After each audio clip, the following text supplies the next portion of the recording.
मैं राज पलांगे सीजी शिक्षा में आपका स्वागत करता हूं। हम देख रहे हैं कक्षा 11वीं रसायन विज्ञान का 12वां इकाई, जिसका नाम है आपका कार्बनिक रसायन। और इससे पहले वाले क्लास में हम लोग जितने भी बेंजीन से रिलेटेड वाले जो भी हमारा क्या था नामकरण था वो हमने पढ़ाई किया।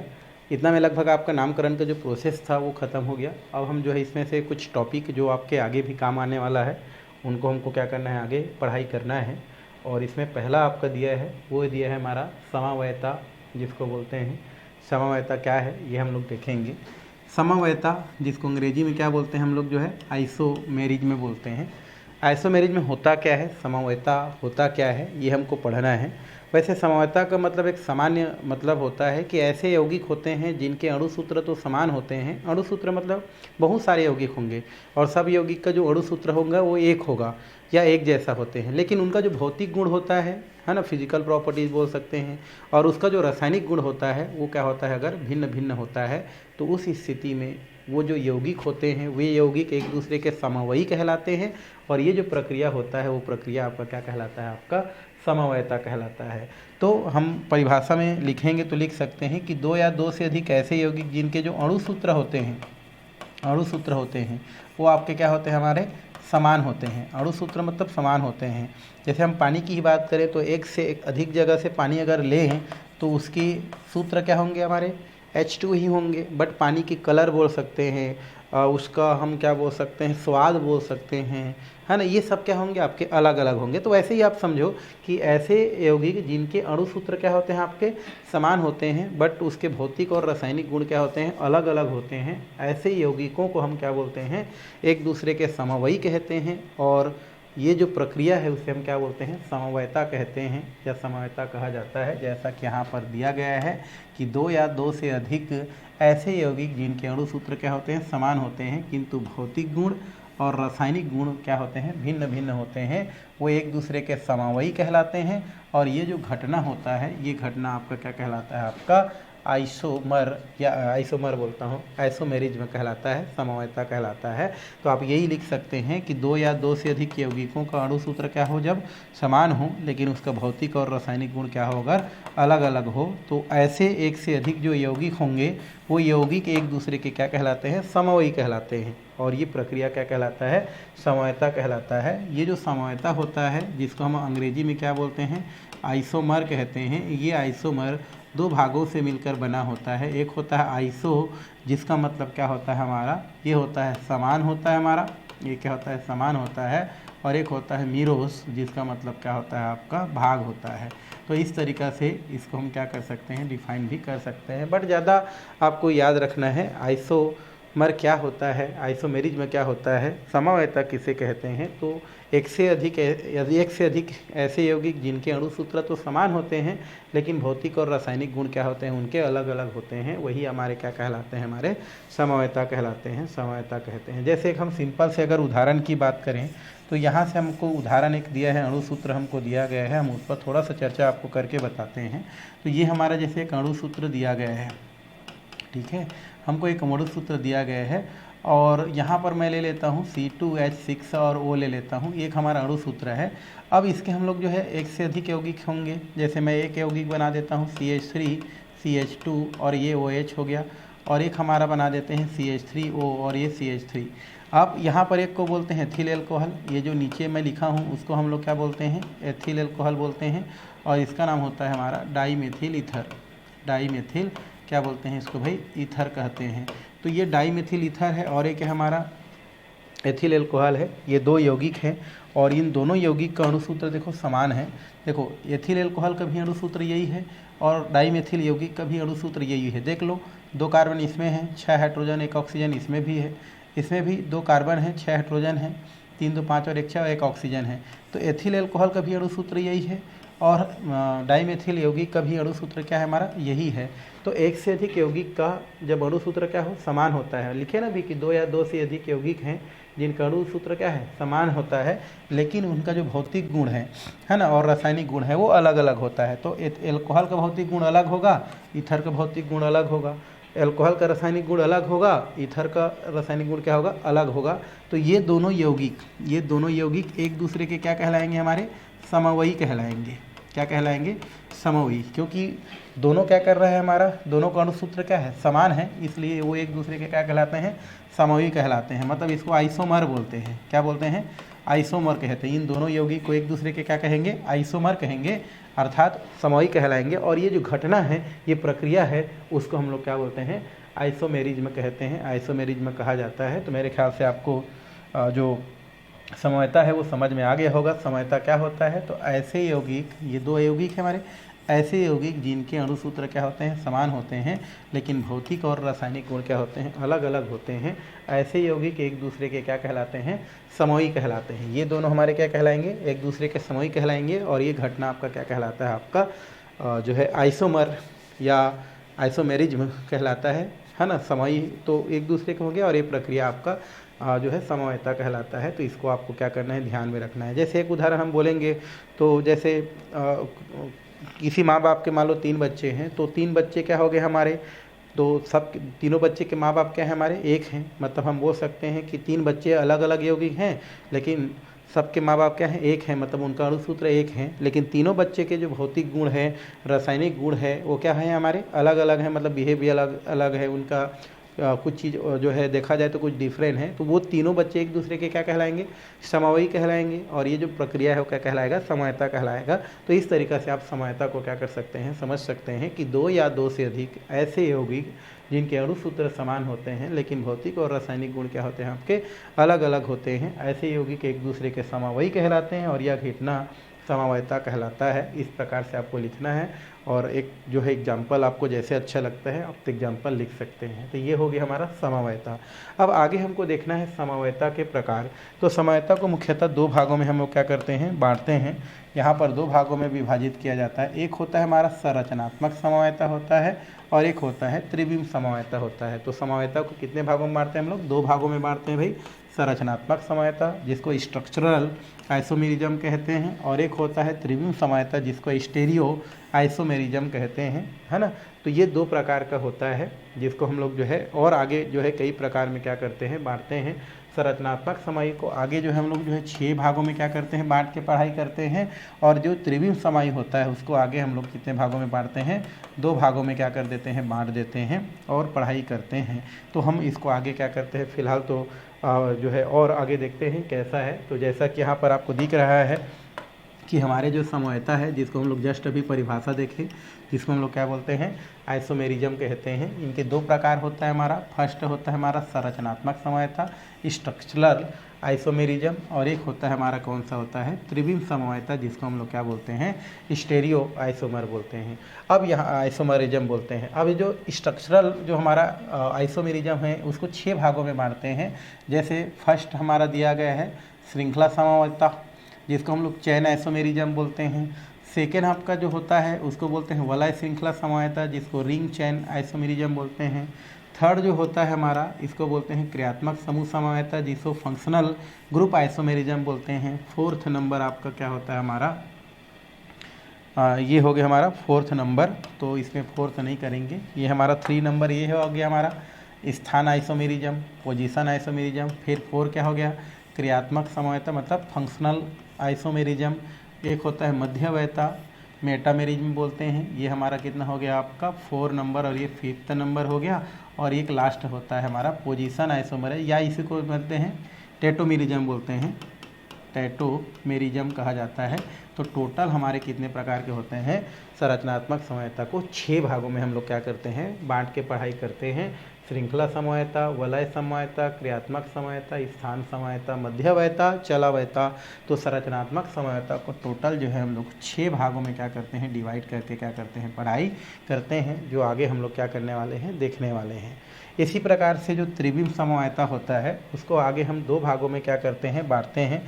एक विन्यासी त्रिविम समवायता कहा जाता है, और एक हमारा सर्रूपी हमारा समवायता कहते हैं, जिसमें हम मुख्यतः पढ़ते किसको हैं। एक होता है ज्यामिति समवायता, है ना, जियोमेट्रिकल आइसोमेरिज्म बोलते हैं। और एक होता है हमारा प्रकाशी समवायता, जिसको हम लोग जो है ऑप्टिकल आइसोमेरिज्म कहते हैं।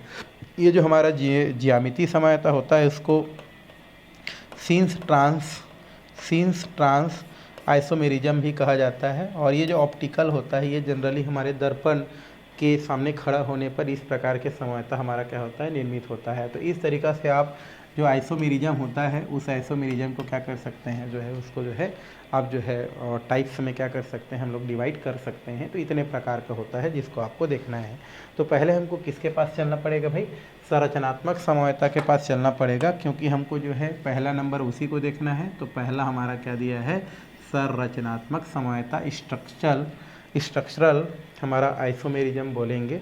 अब इस संरचनात्मक समवायता क्या होता है, बड़ा ही सरल है, इसमें कोई अलग से वो नहीं है। तो इसमें हम लोग बोल सकते हैं कि संरचनात्मक समवायता वह समवायता होता है ना, जिसमें दो या दो से अधिक जो यौगिक होता है उनके अणु सूत्र समान होता है, लेकिन उसका जो संरचना सूत्र में क्या होता है, आपको थोड़ा सा भिन्नता जब दिखाई देता है। तो ऐसे जो हमारा यौगिक होता है जिनके संरचना में भिन्नता हो, एक दूसरे के समवयी कहलाता है। और हमारा ये जो समवायता है उसे संरचनात्मक समवायता कहते हैं। मतलब संरचनात्मक समवायता में यौगिक का जो हमारा क्या होता है, अणु सूत्र समान होता है। जैसे मैं यहाँ लिख देता हूँ C6 और यहाँ पर लिख दिया मैंने 6 दूनी 12 2 14। तो यहाँ पर हमारा क्या दिया है, अणु सूत्र दिया गया है। अणु सूत्र क्या दिया है हमारा, C6H14 दिया गया है। अगर मैं इसका स्ट्रक्चर बनाऊँ, क्या बनाऊँ मैं इसका स्ट्रक्चर बनाऊँ, स्ट्रक्चर अगर मैं बना देता हूँ तो क्या होता है, हम लोग इसको देखते हैं। तो स्ट्रक्चर अगर मैं बनाता हूँ, स्ट्रक्चर बनाऊँ तो स्ट्रक्चर दो तरीक़े से बन सकता है, जैसे CH3 CH2 CH2 CH2 CH2 और CH3। इसका हम लोग सिंपल नाम लिखेंगे तो क्या लिख सकते हैं, एन हेक्सेन। क्या लिखते हैं इसका नाम, एन हेक्सेन लिखा जाता है, एन, और ये हो जाता है हमारा हेक्सेन। अगर मैं इसी को एक तरीक़ा से और लिखूं तो क्या लिख सकता हूं मैं, CH3, ये हो जाता है CH2, मैं यहाँ पर CH कर दिया और नीचे CH3 कर दिया, और इधर CH2 3 और ये इधर CH3। तो कितना हो गया, 3 2 5 6। इसका नाम क्या होगा हमारा, आइसो, और इसका नाम क्या हो जाएगा, हेक्सेन। तो आप देख रहे हैं दोनों यौगिक का अणु सूत्र क्या है हमारा, समान है। दोनों, ये भी हमारा यौगिक है, ये भी हमारा क्या है, यौगिक है। तो दोनों यौगिक का अणु सूत्र क्या है, समान है, बट उनके संरचना में क्या है हमारा अंतर नज़र आ रहा है। तो यहाँ पर जो समवायता होगा वो समवायता आपका क्या कहलाता है, संरचनात्मक समवायता कहलाता है। तो आप देख रहे हैं इसमें एक चेन के रूप में है और एक ब्रांच के रूप में है। ये किस रूप में है हमारा, चैन के रूप में दिख रहा है, और ये हमको किसके रूप में दिख रहा है, ब्रांच के रूप में क्या हो रहा है, आपको दिखाई दे रहा है। तो इसी को हम लोग बोलते हैं संरचनात्मक समवायता। तो यदि आपको क्वेश्चन आता है कि संरचनात्मक समवायता से आप क्या समझते हैं, तो संरचनात्मक समवायता क्या होता है, तो संरचनात्मक समवायता वह समवायता होता है जिसमें दो या दो से अधिक यौगिकों का जो क्या होता है, जो अणु सूत्र होता है वो समान होता है, लेकिन उसके संरचना सूत्र में क्या होता है, आपका थोड़ा सा जो है परिवर्तन आपको दिखाई देता है। तो वहाँ पर ये दोनों एक दूसरे के क्या कहलाएंगे, समवयी कहलाएंगे। ये हेक्सेन और आइसो जो हमारा क्या होता है, हेक्सेन होता है, वो एक दूसरे के क्या कहलाएंगे, समवयी कहलाएंगे। और ये जो घटना होगा वो क्या कहलाएगा, आपका संरचनात्मक समवायता कहलाता है। तो इस तरीक़ा से आप संरचनात्मक समवायता को क्या कर सकते हैं, दर्शा सकते हैं, बता सकते हैं। यही यहाँ दिया है कि दो या दो से अधिक यौगिक जिनके अणु सूत्र क्या होते हैं, हमारे यौगिक जिनके अणु सूत्र तो क्या होते हैं, हमारे समान होते हैं, एक ही अणु सूत्र होते हैं, लेकिन उसका संरचना सूत्र क्या होते हैं, आपके भिन्न भिन्न होते हैं। तो ऐसे यौगिक जो होते हैं वो एक दूसरे के समवयी कहलाते हैं। और ये जो हमारा जो समवायता है वो हमारा क्या कहलाता है, आपका संरचनात्मक समवायता कहलाता है। ये आप क्या कर सकते हैं, यहाँ से लिख सकते हैं, जैसे हम बोल रहे हैं आप भी वैसे क्या कर सकते हैं, लिख सकते हैं। मैं इसलिए नहीं लिख रहा हूँ क्योंकि सरल है और आसानी से आप क्या कर सकते हैं, उसको आप जो है लिख सकते हैं, लिखा जा सकता है, समझा जा सकता है। ठीक है, तो ये हो गया हमारा संरचनात्मक समवायता की परिभाषा। तो संरचनात्मक समवायता क्या होता है भाई, तो ऐसे यौगिक है ना, ऐसे एक से अधिक ऐसे यौगिक जिनके अणु सूत्र समान होते हैं बट उसके संरचना सूत्र अलग अलग होते हैं। तो ऐसे यौगिक एक दूसरे के समवयी, और यह घटना संरचनात्मक समवायता कहलाता है। ये आपने देख लिया। अब इसके हमको प्रकार देखना है, और पहला प्रकार दिया है हमारा चैन आइसोमेरिज्म। क्या दिया हमारा, चैन आइसोमेरिज्म या श्रृंखला समवायता जिसको बोलते हैं। चैन आइसोमेरिज्म क्या होता है, तो देखो परिभाषा में तो लगभग उसी टाइप का आएगा, खाली संरचना आपका इसके जितने भी प्रकार है उसमें संरचना चेंज होगा, बाकी अणुसूत्र तो सब में क्या होगा, समान ही होगा। तो जो संरचना श्रृंखला जो समवायता होता है, जो किसका प्रकार है हमारा, संरचनात्मक समवायता, तो इसमें क्या होता है, श्रृंखला समवायता वह समवायता होता है जिनमें एक से अधिक यौगिकों का जो अणु सूत्र होता है वो क्या होता है, समान होता है, लेकिन संरचना सूत्र लिखने पर जो संरचना सूत्र होता है उसमें कार्बन की जो स्थिति होता है वो स्थिति आपको क्या होता है, चेंज आता है या चेंज दिखाई देता है। तो वहाँ पर जो समवायता होता है उस समवायता को हम क्या बोलते हैं, श्रृंखला समवायता कहते हैं। मतलब श्रृंखला समवायता में क्या होता है, यौगिक का अणु सूत्र क्या होता है, समान होता है, लेकिन जब संरचना सूत्र लिखते हैं तो कार्बन परमाणु का जो श्रृंखला होता है उस श्रृंखला में आपको कार्बन का जो क्या होता है, जो पोजीशन होता है, कार्बन का जो स्थिति होता है उस स्थिति में आपको जब क्या होता है, परिवर्तन नज़र आता है, तो वहाँ पर जो हमारा क्या होता है, समवायता बनता है, उसको हम लोग क्या बोलते हैं, श्रृंखला समवायता कहते हैं। तो खाली क्या करना है, कार्बन के पोजीशन इधर उधर आपको दिखे मान लो संरचना सूत्र में, तो समझो वहाँ पर कौन सा समवायता होता है, हमारा श्रृंखला समवायता होता है। खाली आपको रिप्रेजेंट करना है, उसको बताना है कि ये ऐसा भी बन सकता है, ऐसा भी बन सकता है, कार्बन की स्थिति को आप चेंज करना है, वहाँ पर जो समवायता होगा उसको हम लोग क्या बोलते हैं, श्रृंखला समवायता। जैसे मैं आपको उदाहरण से समझा रहा हूँ, एक एग्जाम्पल दिया गया है, हमारा एक अणु सूत्र आपको दिया गया है। अणु सूत्र क्या दिया गया है, हमारा C4 और दिया है H10, ठीक है, C4 क्या दिया हमारा, H10 आपको एक अणु सूत्र दिया गया है। ये तो अणु सूत्र हो गया C4H10। अब मैं इसका क्या लिखूं, संरचना सूत्र लिखूं, अगर इसको मैं क्या लिखूं भाई, संरचना सूत्र लिखूं, संरचना मैं क्या लिखूं, सूत्र लिखूं, तो उस स्थिति में क्या हो जाता है आपका, ये हो जाता है CH3, ये हो जाता है CH2, ये हो जाता है CH2 और ये हो जाता है CH3। इसको बोलते हैं हम लोग N ब्यूटेन, एक हो गया। अब सेकेंड में देखूं तो ये हमारा CH3, ये हो जाता है CH3 और ये हो जाता है CH3, क्या हो जाता है इसका नाम, आइसोब्यूटेन। तो आप देख रहे हैं ये जो दोनों यौगिक आपका दिख रहा है, दोनों यौगिक का अणु सूत्र क्या है हमारा, एक है, बट संरचना सूत्र में देखो किसकी स्थिति में परिवर्तन आ रहा है, आपको कार्बन का जो स्थिति है वो कार्बन की स्थिति क्या हो जा रहा है, चेंज हो जा रहा है, चेंज आपको देखने को मिल रहा है। इसलिए यहाँ पर जो समवायता होगा वो समवायता आपका क्या होगा, आपका जो है श्रृंखला समवायता होगा। तो श्रृंखला समवायता में क्या हो रहा है, चेन के रूप में था वो शाखा के रूप में चला गया, तो जैसे ही चेन वाला शाखा के रूप में बदलता है तो कार्बन का स्थिति क्या हो रहा है, चेंज हो जा रहा है। पहले सीधा था, अब जो है टूट करके उसका स्थिति जो है थोड़ा सा बीच में आ गया। तो बस यहाँ पर जो हमारा जो स्थिति है ना, ये जो संरचना सूत्र में यहाँ, तो यहाँ पर जो होता है ये दोनों यौगिक एक दूसरे के क्या कहलाएगा, समवायी कहलाएगा, मतलब आइसोमर कहलाएगा। क्या कहलाएगा, ये आइसोमर कहलाएंगे। ये दोनों यौगिक एक दूसरे के क्या कहलाएंगे, आइसोमर कहलाएंगे। और यहाँ पर जो समवायता होगा उसको हम लोग क्या बोलेंगे, श्रृंखला समवायता कहेंगे। तो आपको क्या बोलना है, ऐसा एक से अधिक ऐसा यौगिक जिनके अणु सूत्र समान होते हैं लेकिन संरचना सूत्र लिखने पर कार्बन की स्थिति में अगर क्या होता है, आपको अंतर दिखाई देता है, या कार्बन जो चेन होता है, कार्बन परमाणु का जो चेन होता है उस चेन में अगर कार्बन परमाणु की स्थिति में अगर आपको क्या दिखाई दे, परिवर्तन दिखाई दे, तो वहाँ पर वो यौगिक जो होता है जिनमें इस प्रकार के परिवर्तन दिखने को मिलता है वो एक दूसरे के समवायी कहलाते हैं। और ये जो हमारा प्रक्रिया है वो क्या कहलाता है, आपका श्रृंखला समवायता को प्रदर्शित करता है। यही दिया है कि यौगिक जिनके संरचना सूत्र में अंतर होता है, कार्बन परमाणु की स्थिति श्रृंखला में क्या हो जाता है, अंतर हो जाने के कारण इस प्रकार के समवायता क्या होता है, उत्पन्न होता है। अर्थात समान सूत्र अणु सूत्र वाले ऐसे यौगिक जिनमें कार्बन परमाणु की श्रृंखला में क्या आ जाए, भिन्नता आ जाए, तो वहाँ पर कौन सा समवायता होता है, श्रृंखला समवायता। तो देखो कार्बन की स्थिति में ही आपका परिवर्तन आ रहा है, इसलिए वहाँ पर समवायता कौन सा होगा, हमारा श्रृंखला समवायता को क्या करता है, प्रदर्शित करता है। तो क्वेश्चन अगर आए कि श्रृंखला समवायता किसे कहते हैं, तो आप बोल सकते हैं कि श्रृंखला समवायता वह समवायता होता है जिसमें एक से अधिक यौगिक का अणु सूत्र क्या होता है, आपका समान होता है, लेकिन संरचना सूत्र लिखने पर कार्बन की स्थिति में क्या होता है, आपको परिवर्तन जब दिखाई देता है, तो वहाँ पर जो समवायता होता है उसे हम क्या बोलते हैं, श्रृंखला समवायता बोलते हैं। और जो यौगिक बनता है वो यौगिक एक दूसरे के क्या कहलाते हैं, समवायी कहलाते हैं। यही होता है श्रृंखला समवायता। परिभाषा लिखना और उदाहरण लिखना तो बहुत जरूरी है भाई। तो मेरे ख्याल से ये समझ में आ गया होगा।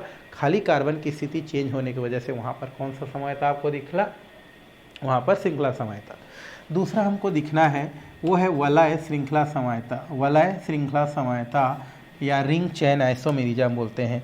वलय श्रृंखला समवायता में क्या होता है भाई, मतलब ये ऐसा समवायता होता है जिसमें यौगिक का अणु सूत्र क्या होता है, समान होता है, लेकिन संरचना सूत्र लिखने पर वो वलय स्थिति को भी प्रदर्शित करता है और हमारा जो है चयन वाला स्थिति को भी क्या करता है, प्रदर्शित करता है। वहीं अणु सूत्र के यौगिक एक बार वो वलय के रूप में आपको दिखेगा, एक बार वो जो है आपको चयन के रूप में और क्या होगा, दिखेगा। तो वहाँ पर जो भी समवायता होता है उस समवायता को हम क्या बोलते हैं, वलय श्रृंखला समवायता कहते हैं, वलय श्रृंखला समवायता कहा जाता है।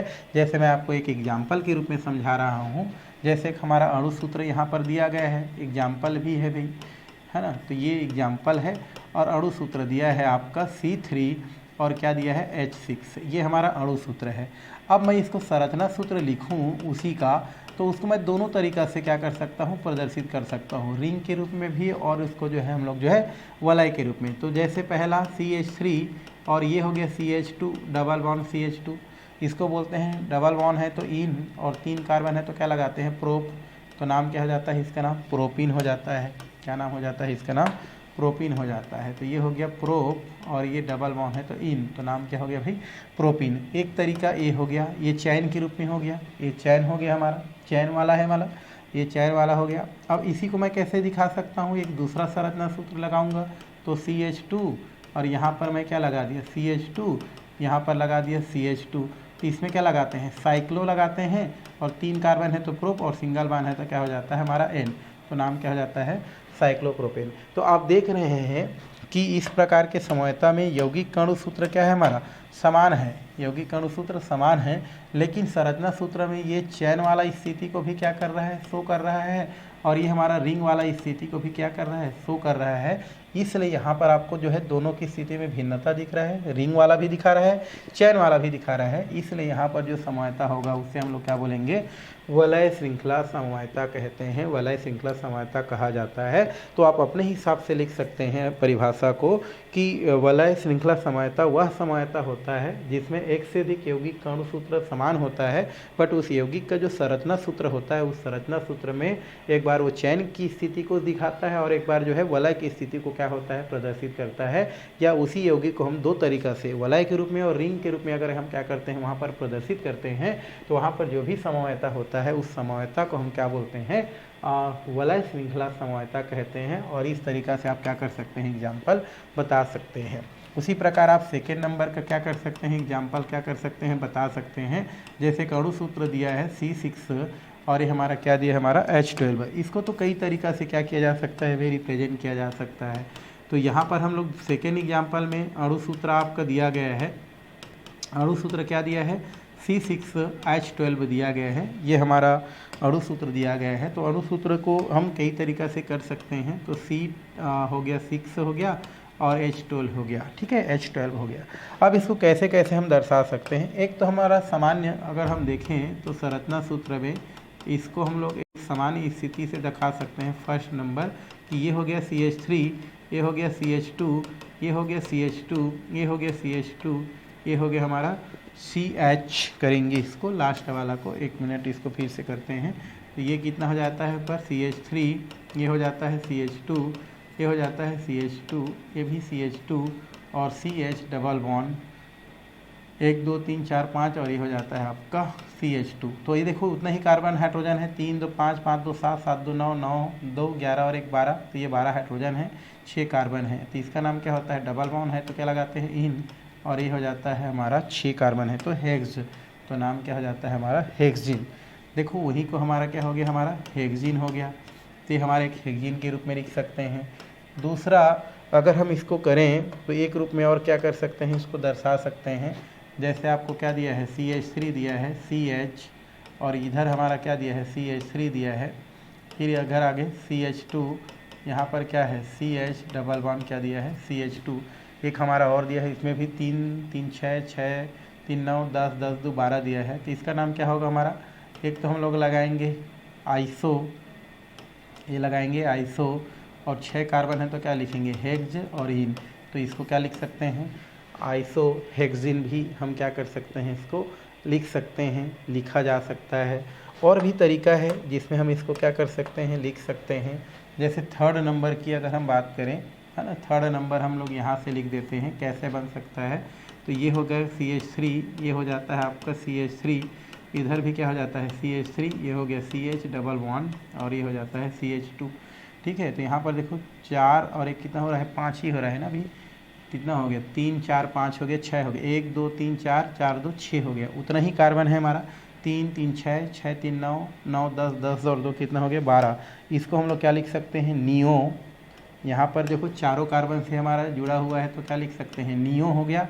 और कितना कार्बन है हमारा, 6, तो नाम क्या होता है हमारा, हेक्सिन। हेक्सिन, तो नाम क्या हो जाता है इसका नाम, नियो हेक्सिन। कितना हो गया, 3 हो गया।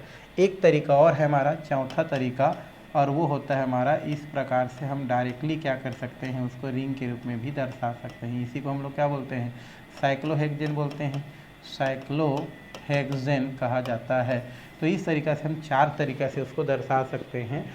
तो वलय श्रृंखला समवायी क्या होता है, वलय श्रृंखला समवायता वह समवायता होता है जिसमें एक से अधिक यौगिक का अणु सूत्र क्या होता है, समान होता है, लेकिन उसको लिखते वक्त, संरचना सूत्र में लिखते वक्त उसको चयन के रूप में भी लिखा जा सकता है और वलय के रूप में भी लिखा जा सकता है या दर्शाया जा सकता है। तो वहाँ पर जो भी समवायता होता है उस समवायता को हम लोग जो है वलय श्रृंखला समवायता कहते हैं, वलय श्रृंखला समवायता कहा जाता है। तो इस तरीक़ा से आप इसको क्या कर सकते हैं, बता सकते हैं। तो ये ख्याल से ये समझ में आपको आ गया होगा।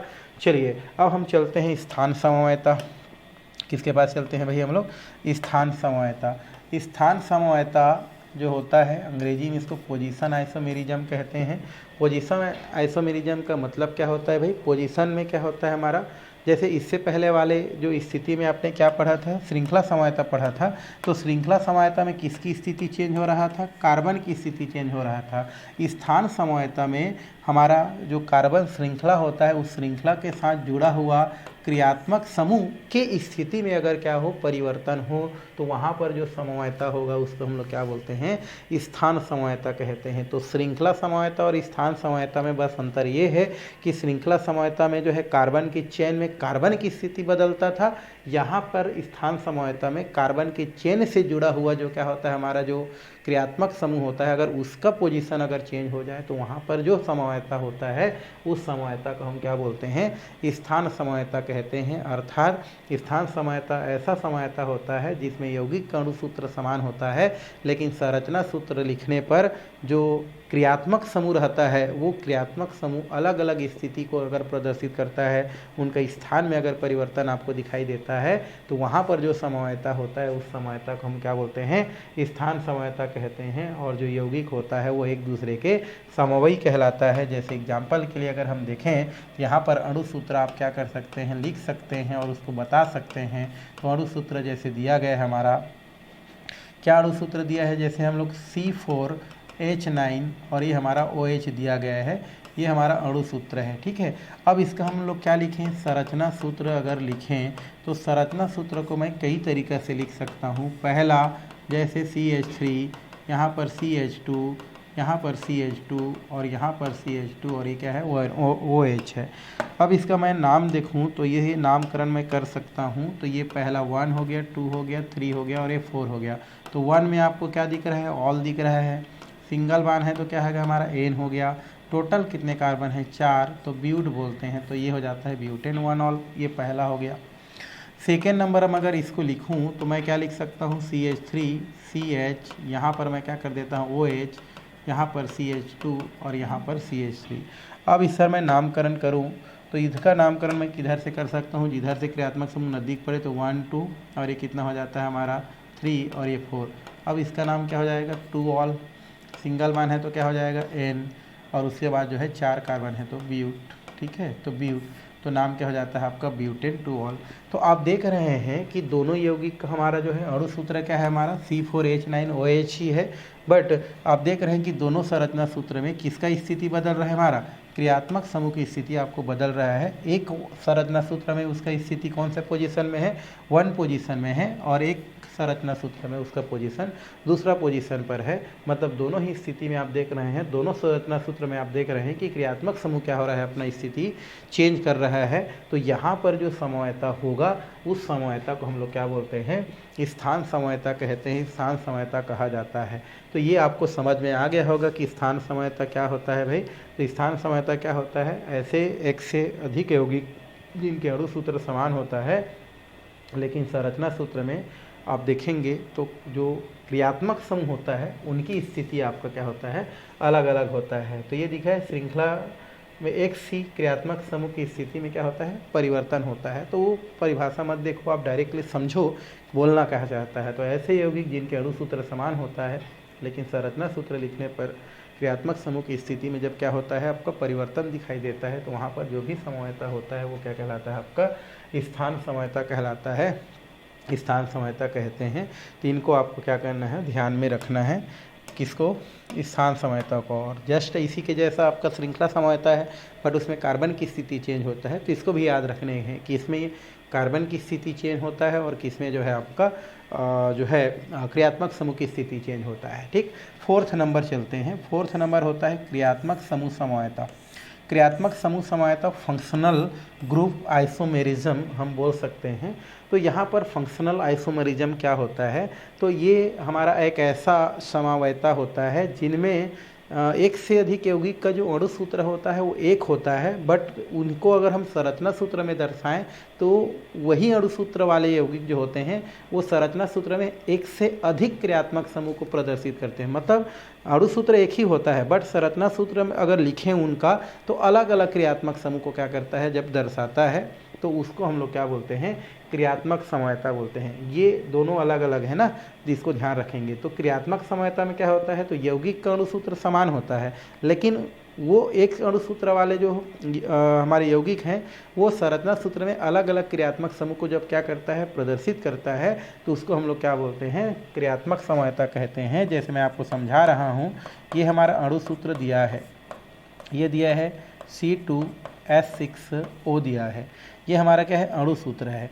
अब मैं इसका क्या लिखूं, संरचना सूत्र लिखूं। अगर क्या लिखूं मैं, संरचना सूत्र लिखूं तो संरचना सूत्र क्या लिख सकता हूं, मैं लिख सकता हूं CH3, ये होता है CH2 और ये क्या हो गया हमारा OH, एक हो गया। इसका नाम क्या हो रहा है हमारा, एथिल एल्कोहल। इसका नाम क्या है भाई, एथिल एल्कोहल होता है। इसी का मैं दूसरा अगर क्या लिखूँ, इसका संरचना सूत्र लिखूँ तो CH3O और ये हमारा क्या होता है CH3, शुरू में भी देखे थे। इसका नाम क्या होता है हमारा, डाईमेथिल क्या होता है हमारा, ईथर होता है। तो आप देख रहे हैं कि एक से अधिक यौगिक का अणु सूत्र क्या है हमारा, एक समान है। एक से अधिक यौगिक का अणु सूत्र क्या है हमारा, समान है, लेकिन संरचना सूत्र में एक जो है, एक बार एक एल्कोहल को शो कर रहा है, एक बार वो ईथर को क्या कर रहा है, शो कर रहा है। तो यहाँ पर ऐसा अगर कहीं आपको देखने को मिलता है तो वो हमारा क्या होता है, क्रियात्मक समवायता कहलाता है। तो क्रियात्मक समूह समवायता क्या होता है, तो क्रियात्मक समूह समवायता वह समवायता होता है जिनमें यौगिक अणु सूत्र तो समान होता है लेकिन आपका जो है संरचना सूत्र में वो भिन्न भिन्न क्रियात्मक समूह को क्या करता है, प्रदर्शित करता है। वही आपका क्या कहलाता है, क्रियात्मक समवायता कहलाता है। जैसे इन दोनों में देखें तो अणु सूत्र समान है लेकिन संरचना सूत्र लिखने पर एक बार एल्कोहल को दिखा रहा है और एक बार वो ईथर को दिखा रहा है। तो इस तरीक़ा से आप क्या कर सकते हैं, क्रियात्मक समवायता को बता सकते हैं। चाहेंगे तो और भी एग्जाम्पल आप क्या कर सकते हैं, लिख सकते हैं। जैसे C3H6O दिया गया है ना, पहले जैसा ही है। तो इसमें कितना था, 2 3 6, तो इसको थोड़ा सा ज़्यादा करके देखते हैं, C3H8 करते हैं और वो दिया है। तो एक हम क्या लिखते हैं, ये तो अणु सूत्र हो गया, ये हमारा क्या हो गया, अणु सूत्र हो गया। और हम क्या लिखेंगे, संरचना सूत्र लिखेंगे। तो संरचना सूत्र में हम क्या करेंगे, संरचना सूत्र में ये जैसा दिया है CH3, ये दिया है CH2, है ना। तो 3 2 6, तो इसको 6 करते हैं तो ज़्यादा अच्छा है। ठीक है, अणु सूत्र को हम लोग 6 में करके देखते हैं तो ये कितना हो जाता है, C3H6O हो जाता है। ये हमारा क्या है, अणु सूत्र है, ये हो गया हमारा अणु सूत्र। अब मैं इसको लिखूं तो CH3, ये हो जाता है CH2 और ये होता है CHO। देखो इसमें दिख रहा है क्या हमारा, C हाइड्रोजन 3 2 5 और 1 6 और 3 कार्बन 1 ऑक्सीजन। इसका नाम क्या होता है हमारा, प्रोपेनॉल्डिहाइड, प्रोपेनॉल्डिहाइड, ऑनेल्डिहाइड, प्रोपेनॉल्डिहाइड बोलते हैं। ये पहले पढ़ चुके हैं आप। और इसी को मैं दूसरा लिखूं तो यहाँ पर क्या लिख सकता हूँ मैं, CH3 और ये हो जाता है CO और ये हो जाता है CH3, 3 3 6, 3 हमारा कार्बन है। इसको बोलते हैं हम लोग जो है एसीटोन भी बोलते हैं इसको, या तो डाईमेथिल क्या बोलते हैं हमारा, कीटोन भी कहा जाता है। तो आप देख रहे हैं कि यौगिक अणु सूत्र तो वही है लेकिन संरचना सूत्र लिखने पर अलग अलग क्रियात्मक समूह को दर्शा रहा है। एक बार एल्डिहाइड को दर्शा रहा है, एक बार कीटोन का दर्शा रहा है। तो यहाँ पर जो समवायता होगा उस समवायता को हम लोग क्या बोलते हैं, आपका क्रियात्मक समवायता कहते हैं, क्रियात्मक समवायता कहा जाता है। तो इस तरीक़ा से आप क्रियात्मक समवायता को क्या कर सकते हैं, दर्शा सकते हैं। तो क्रियात्मक समवायता वह समवायता होता है जिसमें यौगिक का जो क्या होता है, अणु सूत्र तो समान होता है, लेकिन संरचना सूत्र में वो भिन्न भिन्न क्रियात्मक समूह को क्या करता है, प्रदर्शित करता है। तो उसको हम लोग क्या बोलते हैं, क्रियात्मक समूह समवायता कहा जाता है। 5वां नंबर हमारा दिया गया है, 5वां नंबर दिया है मध्यवयता। मध्यवयता क्या होता है, मेटामेरिज्म कहते हैं इसको अंग्रेजी में। मध्यवयता क्या होता है भाई, तो मध्यवयता में क्या होता है, किसी भी हमारा क्या होता है, जो वैसे तो अणु सूत्र समान ही होगा, ऐसे यौगिक जिनके अणु सूत्र समान होते हैं, लेकिन संरचना सूत्र लिखते हैं तो उनका जो मेन जो ग्रुप रहता है वो वही रहता है, लेकिन उससे जुड़ा हुआ जो क्या होता है हमारा जो समूह होता है वो चेंज हो सकता है। तो वहाँ पर जो क्या होता है, हमारा जो समवायता होता है उसको हम लोग क्या बोलते हैं, मेटामेरिज्म कहते हैं। मतलब हम ये बोल सकते हैं कि मेटामेरिज्म एक ऐसा समवयी होता है, एक ऐसा समवायता होता है जिनमें यौगिक का अणु सूत्र क्या होता है, समान होता है, लेकिन संरचना सूत्र लिखने पर जो केंद्रीय परमाणु होता है, मेन हमारा जो क्या होता है, जो परमाणु, केंद्रीय परमाणु बोल सकते हैं, या मेन जो क्रियात्मक समूह होता है, वो क्रियात्मक समूह सभी संरचना सूत्र में ना क्रियात्मक समूह एक ही रहता है, लेकिन उस क्रियात्मक समूह से जुड़ा हुआ जो क्या होता है, एल्किल समूह जो होता है, वो अगर क्या होता है आपका चेंज होते रहता है, तो वहाँ पर जो समवायता होता है उस समवायता को हम क्या बोलते हैं, मध्यवयता कहते हैं। जैसा कि एग्जाम्पल आपको यहाँ पर बता रहा हूँ मैं, जैसे हमारा दिया है आपका C बोल सकते हैं 5 है ना, C5 दिया है, और 5 दूनी 10 और एक क्या कर दिया हमने 11, और ये कर दिया हमने O, ठीक है, ये हमने अणु सूत्र है, ये हमारा क्या है, हमारा अणु सूत्र हमने कर दिया। अब इसका मैं संरचना सूत्र लिखूं, अगर क्या लिखूं इसका मैं संरचना सूत्र अगर लिखूं, तो संरचना सूत्र में पहला नंबर आपका क्या हो जाएगा, ये हो जाएगा आपका CH3, ये हो जाएगा CH2, ये हो गया, और यहाँ पर मैं कितना कर देता हूँ, मैं जो है इसको थोड़ा सा मैं कम करता हूँ, इसको 10 कर देता हूँ, क्या कर देता हूँ 10, तो ठीक रहेगा। और इधर हो जाएगा CH2, और ये क्या हो जाता है आपका CH3। इसका नाम होता है आपका डाई एथिल ईथर, इसका नाम क्या होता है हमारा, डाई एथिल ईथर होता है। तो ये हमने क्या लिख दिया, डाई एथिल हो गया, और लास्ट में क्या लिख दिया हमने, ईथर। एक तरीका ये हो गया। दूसरा इसकी तो मैं क्या लिख सकते हूँ, CH3O कर देता हूँ, और इधर CH2 और इधर क्या कर दिया CH3। इसका नाम क्या हो जाता है आपका मेथिल प्रोपिल ईथर। मेथिल 3 वाला कार्बन है तो क्या बोलते हैं, प्रोपिल, और लास्ट में क्या होता है हमारा ईथर। तो आप देख रहे हैं कि यौगिक का जो क्या होता है, हमारा अणु सूत्र समान है, लेकिन संरचना सूत्र में जो क्रियात्मक समूह रहता है, कितना भी संरचना सूत्र बनाओ, आपका क्रियात्मक समूह क्या रहता है, वही रहता है, खाली उससे जुड़ने वाला जो एल्किल समूह होता है वो स्थिति अपना क्या करते रहता है, चेंज करते रहता है। जैसे एक बार सम्मित के रूप में था, एक बार असम्मित में लिख दिया, एक बार डाई एथिल ईथर था, अब जो है मेथिल प्रोपिल ईथर हो रहा है। तो आप देख रहे हैं कि दोनों में क्रियात्मक समूह सेम है, और भी अगर हम बनाएंगे तो क्रियात्मक समूह सेम ही रहेगा, खाली क्रियात्मक समूह से जुड़ने वाला अगर समूह क्या हो जाता है आपका, चेंज दिखाई देता है, चेंज होता है, तो वहाँ पर जो समवायता होता है उसको हम लोग क्या बोलते हैं, मध्यवयता कहते हैं, मध्यवयता कहा जाता है। ठीक है, तो इस तरीक़ा से आप क्या कर सकते हैं, मध्यवयता को बता सकते हैं। यही चीज़ दिया है किस प्रकार के समवयी में यौगिक एक ही परिवार के सदस्य होते हैं, इसमें एल्किल मूलक क्या होता रहता है आपका, बदलता रहता है, जैसा कि आपको दिख रहा है, तो वहाँ पर मध्यवयता होता है। तो मेरे ख्याल से ये भी आपको समझ में आ गया होगा कि मध्यवयता वे समवयता होता है जिसमें यौगिक का अणु सूत्र क्या होता है आपका, एक होता है, लेकिन संरचना सूत्र में जो क्रियात्मक समूह होता है, संरचना सूत्र लिखने पर क्रियात्मक समूह सभी संरचना सूत्र में समान होते हैं, लेकिन उसके साथ जुड़ा हुआ जो एल्किल समूह होता है वो चेंज होते रहता है। तो वहाँ पर जो समवायता होता है उसे हम लोग क्या बोलते हैं, मेटामेरिज्म कहते हैं, मध्यवयता कहते हैं। तो इस तरीक़ा से मध्यवयता को आप क्या कर सकते हैं, बता सकते हैं, बताया जा सकता है। और एक लास्ट है हमारा चलावयता, और ये जो चलावयता होता है वो एक विशिष्ट प्रकार का एक समवयी होता है जिसमें एक हाइड्रोजन परमाणु दो प्रकार के समवयी को क्या करता है, प्रदर्शित करता है। मतलब एक परमाणु होता है लेकिन वही हाइड्रोजन अगर चेंज हो जाए तो चेंज हो जाने के पश्चात दो प्रकार के समवयी यौगिक को क्या करता है, जब दर्शाए तो वहाँ पर जो भी समवयी होता है या जो भी समवायता होता है वो चलावयता होता है। जैसे यहाँ पर दिया है कि यह एक विशेष प्रकार की क्रियात्मक है ना समूह समवायता है जो कि एक हाइड्रोजन परमाणु है ना, एक बहुसंयोजक परमाणु से दूसरे बहुसंयोजक परमाणु पर स्थानांतरित होने के कारण उत्पन्न होता है। साथ ही बंधु की व्यवस्था भी परिवर्तित हो जाता है। तो वहाँ पर जो समवायता होता है उसको हम लोग बोलते हैं चलावयता। मतलब चलावयता एक ऐसा समवायता होता है जिनमें यौगिक का अणुसूत्र समान होता है, लेकिन एक हाइड्रोजन परमाणु, है ना, अपना स्थिति को चेंज करके दो प्रकार के समवयी को क्या कर सकता है, वो प्रदर्शित कर सकता है। तो उसको हम लोग क्या बोलते हैं, चलावयता। जैसे यहाँ पर एक NC दिया है जिसको हम लोग आइसो, है ना, नाइट्राइल बोलते हैं, और यहाँ पर CN दिया है, ये CN दिया है, तो इसको बोलते हैं साइनाइड या नाइट्राइल बोलते हैं। तो एक हाइड्रोजन परमाणु जब इसके साथ आके जुड़ जाता है तो इसको हम लोग जो है साइनाइड बोलते हैं, और यही हाइड्रोजन परमाणु जब इसके साथ जुड़ जाता है तो उसको आइसोसाइनाइड बोलते हैं। तो यहाँ पर मेरे कहने का मतलब ये साइनाइड है और ये क्या है हमारा आइसो, क्या है हमारा साइनाइड है।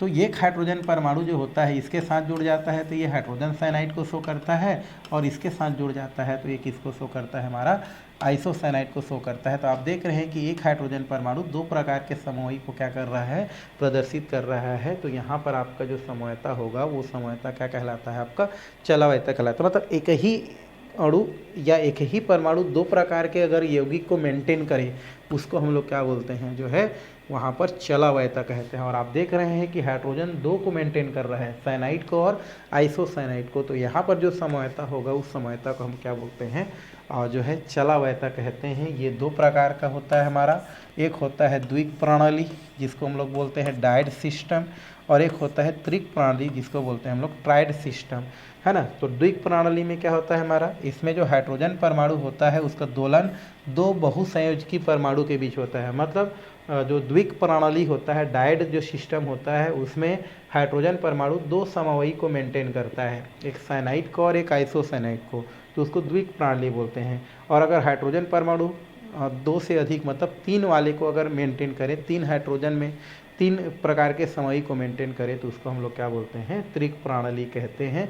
तो इस तरीक़ा से आपका जितना भी जो समवायता था संरचनात्मक समवायता के प्रकार में, वो आपका क्या होता है, समाप्त होता है। क्योंकि आपके यहाँ पर त्रिविम समवायता नहीं दिया गया है तो फिलहाल उसका भी चर्चा नहीं कर रहे हैं। और आज से क्लास यहीं पर हम क्या करते हैं, समाप्त करते हैं।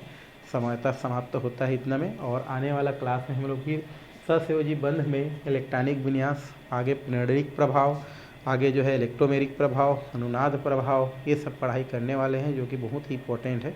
तो ये क्लास क्या करते हैं यहाँ पर फिलहाल यहीं पर बंद करते हैं अभी।